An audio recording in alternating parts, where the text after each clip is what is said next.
Hi, my name is Patrick Cookin. I'm a senior product manager with Micro Focus, and today I want to talk to you about identity analytics and more specifically the road to autonomous IGA. So at Micro Focus, we talk about identity analytics in two ways. There are two main components of identity analytics. One is what we term identity intelligence, and the other is autonomous governance. And we're going to talk about each of these and what they are and what that means from a customer perspective. So identity intelligence, really identity intelligence is about using analytics and advanced analytics to provide visibility and insight for identity governance and administration stakeholders. And what this is really identity IGA, or we have a lot of data for IGA, right? We aggregate a lot of data into IGA. That's identity data from different identity sources. That's application information, application and permission data, assignments, who has access to what, and IGA. A big part of that is getting all that information from your enterprise, bringing it into one central location so that it can be governed, so that you understand who has access and who those people are.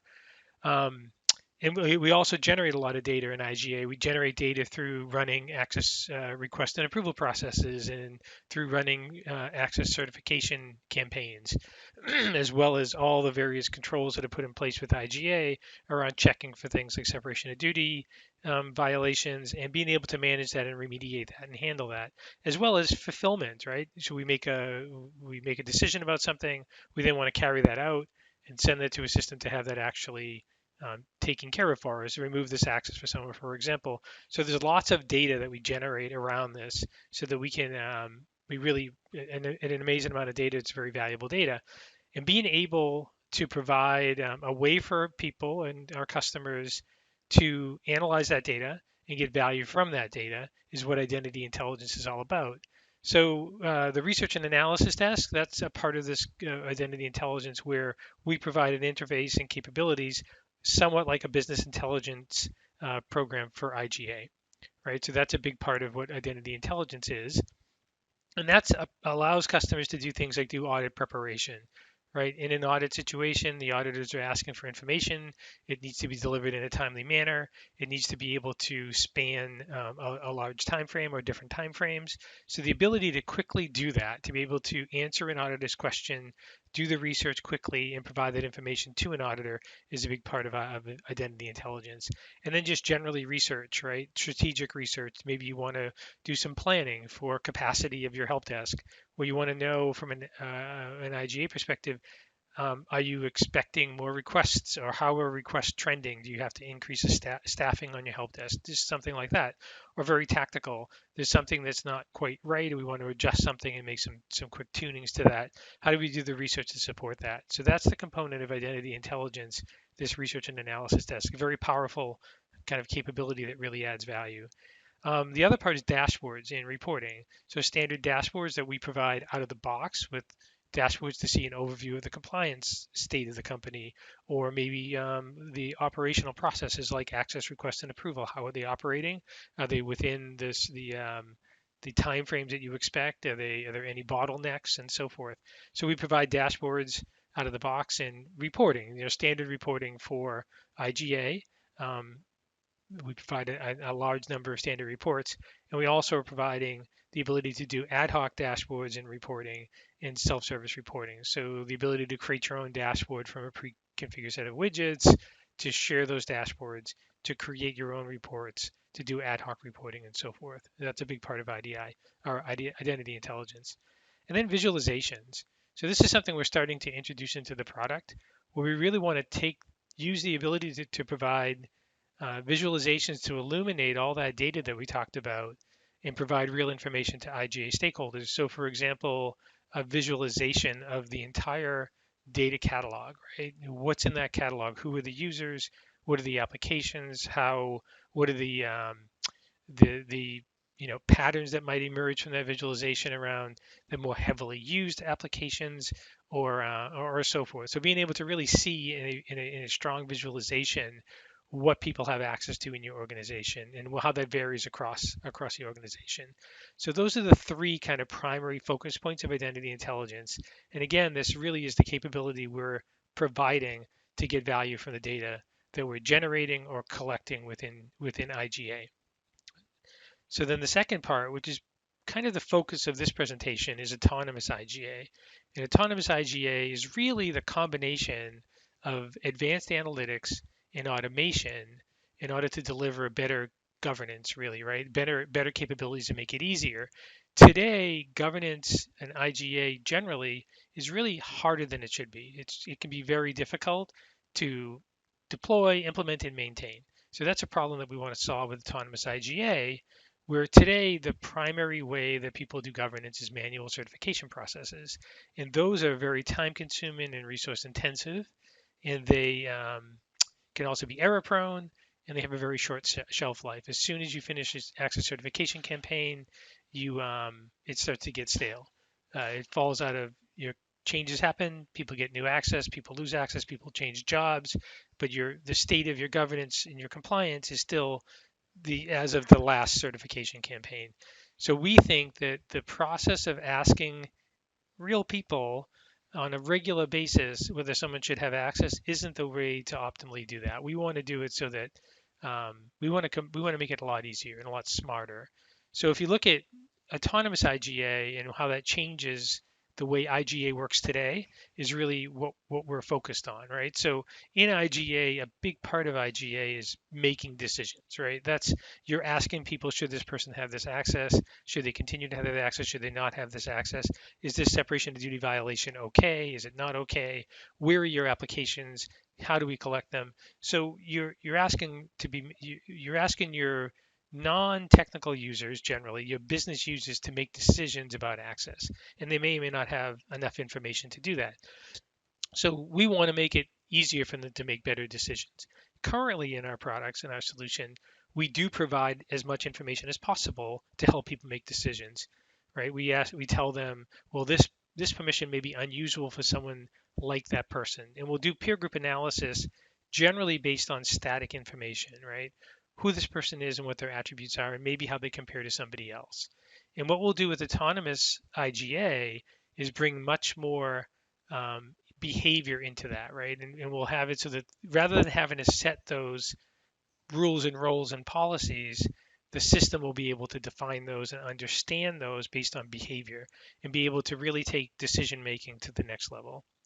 And this feeds into being able to reduce or eliminate completely, or at least dramatically reduce or eliminate these whole manual certification processes and approval processes.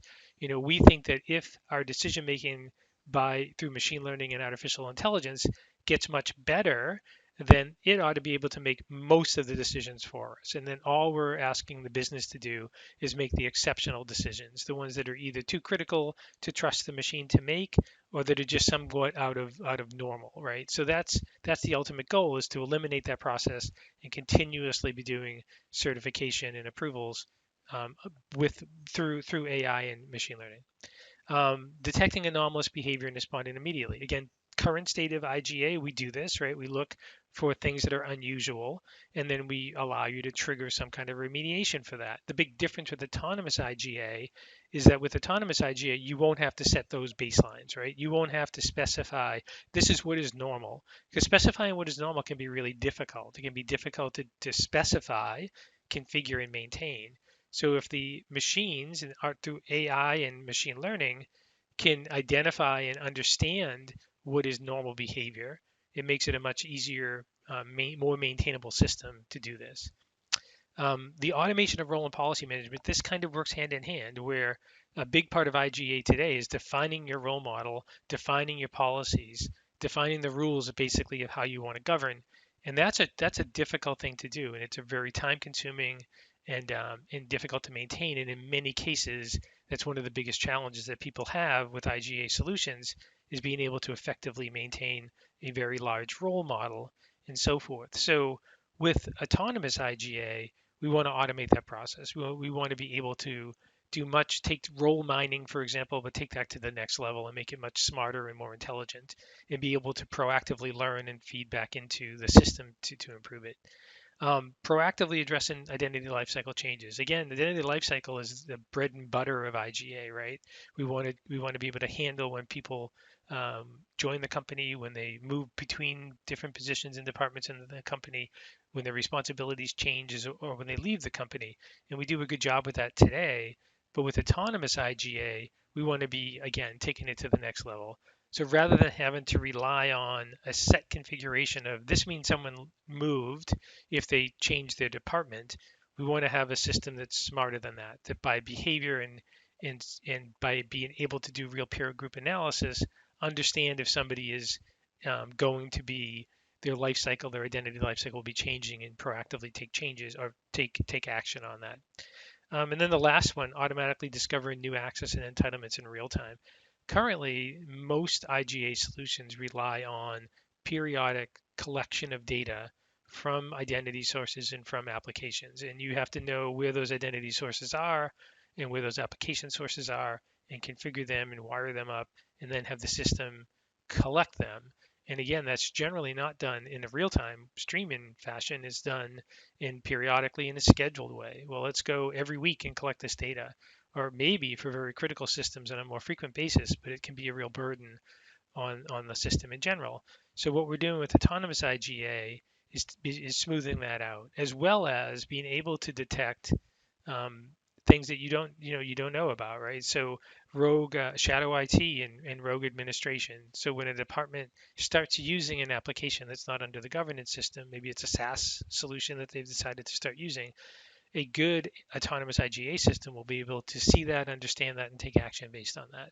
So that's what autonomous IGA is really taking these high-powered advanced analytics capabilities, taking strong automation capabilities, combining them together, and taking current IGA and just making it much smarter, much easier to do, and much more effective.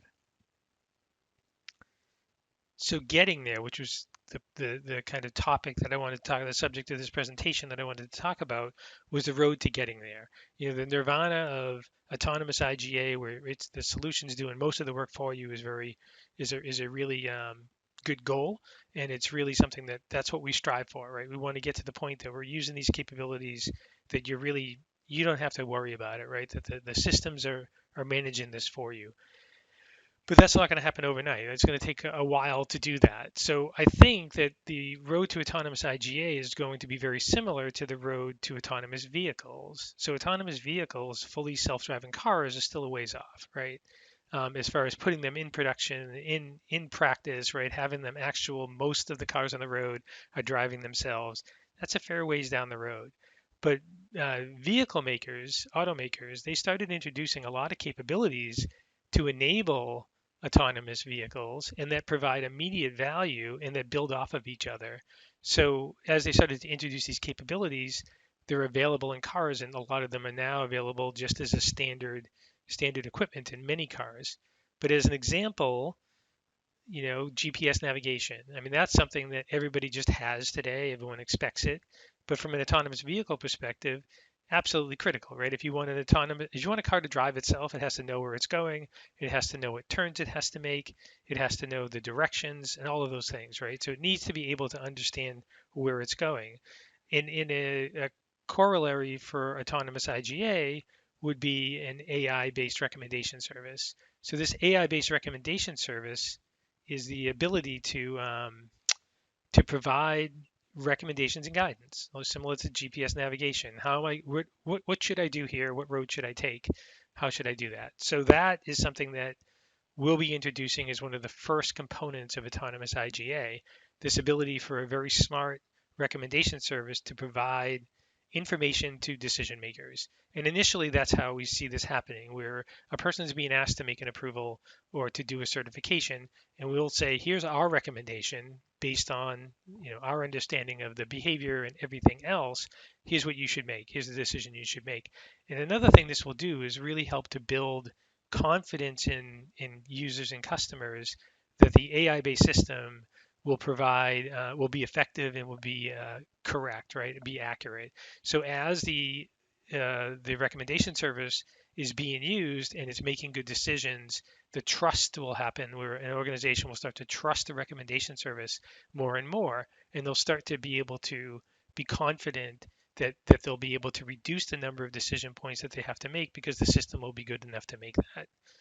A next one would be something like lane control, where vehicle makers introduce lane control as a way of making sure that if you have a vehicle on the road, you want it to stay in its lanes, and if it veers from its lanes, it should autocorrect and maintain its lanes. And in Autonomous IGA, this is a very similar thing as continuous access review and certification.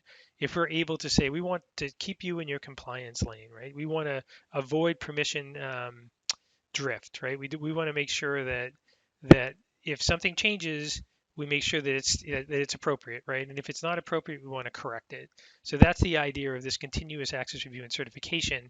And really, it's making those same decisions that people were making, but allowing the system itself to make those decisions. So the recommendation service kind of feeds into this.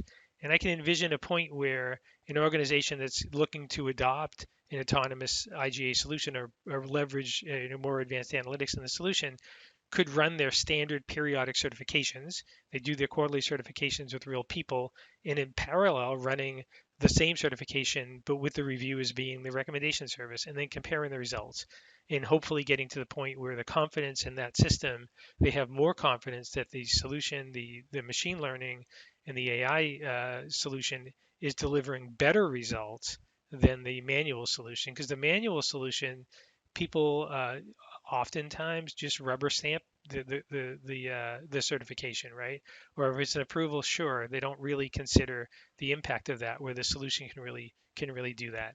So that's a way of kind of like lane control, keep people in their lane, keep your organization within compliance. Another one, collision avoidance systems. Great to be keeping in your lane, but when something unusual happens, you need to be able to react to it. So if you're driving down the road and all of a sudden the car brakes in front of you, how can the system be smart enough to immediately stop the car and avoid that collision? And this is kind of similar in IGA to this anomaly detection and automated remediation. So we want to get to the point where the system is running so well that in most cases we don't have to do approvals, we don't have to do certifications, everything is running smoothly, everything's staying in its lanes, then all of a sudden something unusual happens. Well, we want to be able to handle that and detect that it's unusual and take action immediately to take care of that. So that's kind of similar to collision avoidance. Um, Adaptive cruise control. So adaptive cruise control is really the ability to adjust to changing conditions, right? So in traditional cruise control, when it was first introduced, set it to 65, keep going at 65 until I more or less tell you not to, right? If they step on the brake or what have you. Adaptive cruise control learns from the conditions on the ground and from other cars, and even though the speed limit is 65, maybe it can go a little, maybe it shouldn't be going at 65, right? Because the road conditions may not be as good. Maybe, different changes in the environment itself, it should reduce the speed or increase the speed, or really in adaptive cruise control, taking over for you, right? That's the advancement that's being done from a vehicle perspective, and this is somewhat similar to augmented identity lifecycle management. I mean, identity lifecycle management is we know what happens, we know what to do with what happens. Well, how do we make this better? How do we learn from the environment and from changes in the environment, right? So if how do we learn when a new department gets created, what that means, and those things, for example. So we're going to augment those processes through autonomous IGA to make them smarter and be able to react to more information than just this person's identity attribute changed, right? And be able to really ramp up identity lifecycle management and be much smarter and less dependent on the organization setting the rules around that. On the next one, vehicle to vehicle communications, you definitely this is where we don't, a vehicle doesn't operate on its own. It's not the only car on the road, right? It needs to learn from other vehicles and be able to take that information from those other vehicles, feed it back in, and improve its processes.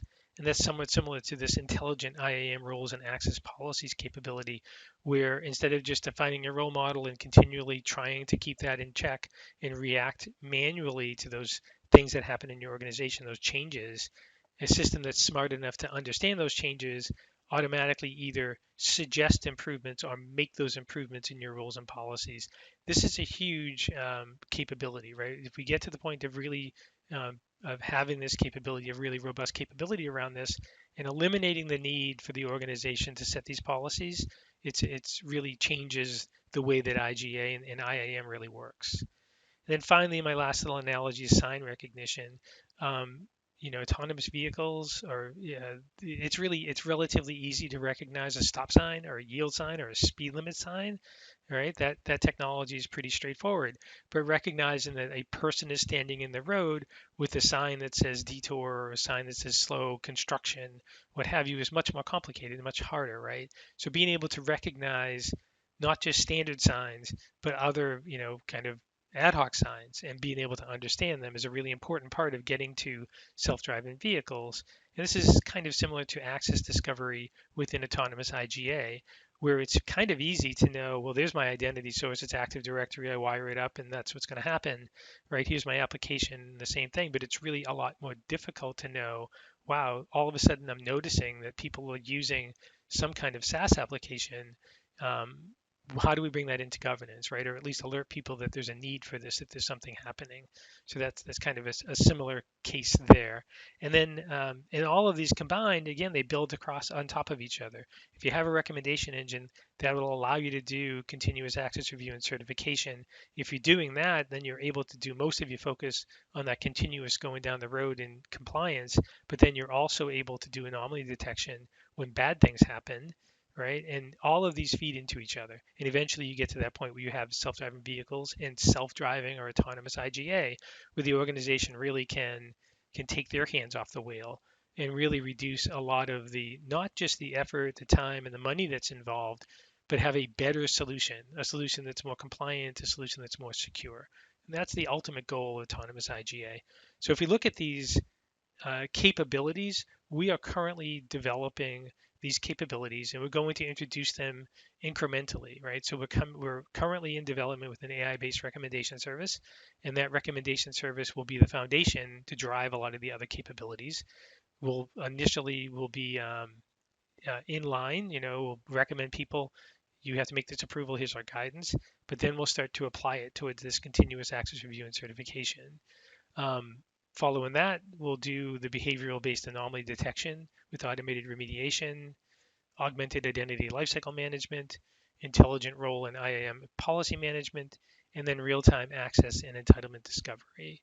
So all of these capabilities are we're currently building these to improve IGA, right, and get to the point that um, again, organizations are able to not have to do uh, IGA, right? That they can focus on their business and not have to worry about all of the configuration and maintenance that's required today in order to properly secure and remain compliant.